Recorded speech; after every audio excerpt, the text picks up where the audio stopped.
Hello and welcome back to Khel now TV. स्वागत है आप सबका खबर कबड्डी के एक और नए एपिसोड में। जैसा कि आपको पता ही है कि 31 मई और 1 जून को होने वाला है प्रो कबड्डी लीग सीजन 12 के ऑक्शन। और वहां ऑक्शन में तो बहुत सारे मसालेदार ऑक्शन है, क्योंकि सारे बड़े प्लेयर तो ऑक्शन में ही हैं। लेकिन अभी जब रिटेंशन लिस्ट आई है, पिछले वीडियो में मैंने आपको बता भी दिया किस टीम ने किसको रिटेन किया है, उसमें ना मैंने जब रिटेंशन लिस्ट पढ़ा तो कुछ ऐसे नाम भी थे जो काफी शॉकिंग थे। उनको रिटेंशन क्यों मिला?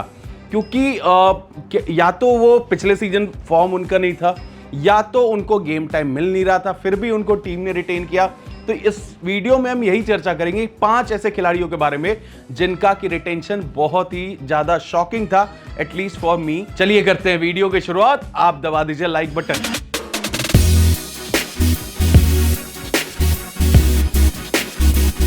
तो दोस्तों सबसे पहले बात कर लेते हैं शॉकिंग रिटेंशंस की। तो सबसे पहला नाम 5 4 3 2 1 के ऑर्डर में हम चलेंगे।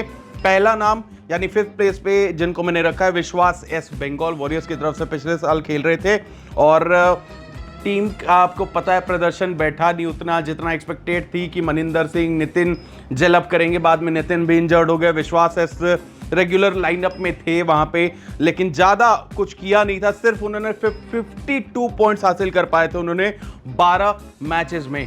तो मेरे को नहीं लगा कि इतना भी कुछ बड़ा कैलिबर या बड़ा पोटेंशियल दिखा था। उनसे बढ़िया आप नितिन को ही रिटेन कर सकते थे, लेकिन पता नहीं टीम ने क्या सोच के रिटेन किया है। लेकिन मेरे को उनमें उतना स्पार्क नजर नहीं आया, इस वजह से फिर भी टीम ने उनको रिटेन किया। और मेरे समझ से तो परे है। बाकी आप अपने ओपिनियन भी सबके बारे में शेयर कर सकते हैं कमेंट में। दूसरा नाम पे चलते हैं और वो है मोहित का, दबंग दिल्ली से। याद होगा आपको, मोहित आते थे एज अ थर्ड रेडर, किसी मैच में खेल रहे होते थे, किसी मैच में स्टार्ट भी कर रहे होते थे। तो मेरे को इनका भी समझ में नहीं आया और इनका रिटेंशन क्यों किया गया। इससे बेहतर कि आपके पास ऑप्शन थे आशु मलिक, नवीन, दोनों आपके स्टार रेडर्स को आपने ऑक्शन में जाने दिया है। और वहां क्या पता आप उनको वापस ले पाए ना ले पाए, ये तो भाई ऑक्शन में किसी को कुछ नहीं पता। क्या पता नवीन एक्सप्रेस पे जितनी आप बोली सोचे होंगे एफबीएम कार्ड बाद में यूज कर लेंगे, आपको करने का मौका ही ना मिल पाए, बहुत हाई बिडिंग हो जाए। तो मेरे को इनका रिटेंशन समझ में नहीं आया बिल्कुल। इनसे बेहतर खिलाड़ी भी थे टीम में जिनको रिटेन किया जा सकता था। तीसरा नाम है दोस्तों आमिर मोहम्मद जफर दानिश। देखिए लास्ट टू लास्ट सीजन जब आए थे, यू मुंबा की तरफ से खेल रहे थे, बहुत ही तगड़ा प्रदर्शन किया था स्टार्टिंग के कुछ मैचेस में। उसके बाद इनका पीकेएल सीजन 10 में फॉर्म डाउन हो गया था और पीकेएल सीजन 11 में तो बहुत सारे मैचेस में इनको खिलाया नहीं जा रहा था। बहुत सारे मैचेस में ऑफ द बेंच आ रहे थे और कुछ मैचेस में तो पूरे टाइम मैच पे थे, 1 या 2 रेड कर रहे थे। तो रेडिंग के लिए इनको रखा गया था टीम में, लेकिन रेडिंग करने इनको मिल नहीं रहा था। सिर्फ डिफेंडिंग में आपको याद होगा एंकल्स पकड़ रहे थे वहां पे, इन पे खड़े होके इन पोजीशन पे।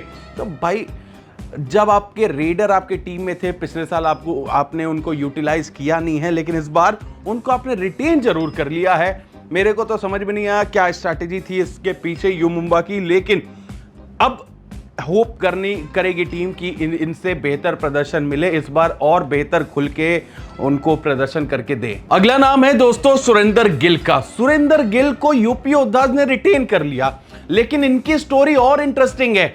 इनकी स्टोरी इंटरेस्टिंग इसलिए है क्योंकि सुरेंद्र गिल को पिछले सीजन के शुरुआत में यूपी ने कैप्टन बनाया था और सीजन आपको याद होगा कुछ मैचेस आगे बढ़े, सुरेंद्र गिल इंजर्ड हो गए, या फिर इंजर्ड नहीं भी तो कुछ मैचेस में उनको सब्स्टिट्यूट कर दिया जा रहा था। बिल्कुल सिनेरियो बन गया था लाइक प्रदीप नरवाल जैसे पीकेएल 10 में यूपी योद्धाज के साथ थे।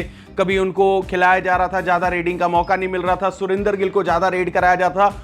यहां पे आपने उनको कप्तान बना दिया तो आपने सारा सिचुएशन पलट दिया था कि सुरेंद्र गिल को रेड ही नहीं मिल रहा है भाई ना। भरत हुड्डा, भवानी राजपूत ने अच्छा प्रदर्शन किया, लेकिन आपके स्टार रेडर, स्टार प्लेयर और सबसे बेटर कैपेबल कौन था उन तीनों में? तो आप डेफिनेटली जाएंगे सुरेंद्र गिल के साथ जब आपने ही भरोसा किया है प्रदीप नरवाल से उनके ऊपर। तो भाई मेरे को तो ये चीज समझ में नहीं आई और उनका रिटेंशन मेरे सर से ऊपर गया है भाई, क्यों ही सुरेंद्र गिल को रिटेन की है टीम। और एक और बात है कि पिछले सीजन मेरे को जहां तक चीजें पता चली हैं कि शायद फॉल आउट भी हो गया था कोच और प्लेयर के बीच में। सुरेंद्र गिल खेलना चाहते थे, जब इंजरी से फिट हो गए थे कोच उनको शायद मौका नहीं दे रहे थे, ऐसा भी कुछ खबरें आई थी बीच में।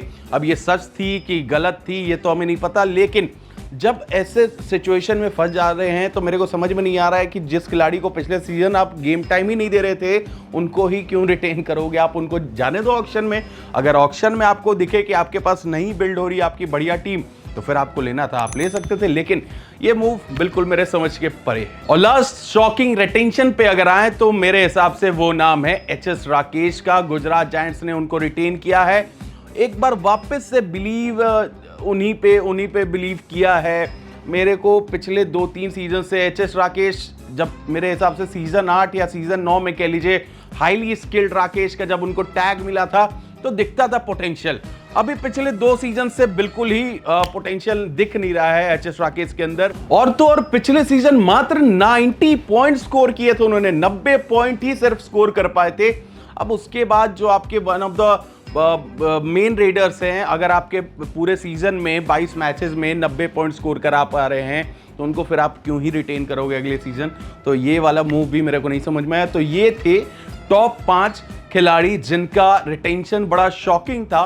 फैंस को भी ऐसा ही लगा है कि ये खिलाड़ी कैसे रिटेन हो गए। बाकी मेरा तो ये ओपिनियन था कि ये 5 खिलाड़ी हैं जिनको रिटेन शायद नहीं करती टीम तो भी बेहतर होता। बाकी आपके क्या ओपिनियन है आप हमें कमेंट बॉक्स में जरूर बता सकते हैं।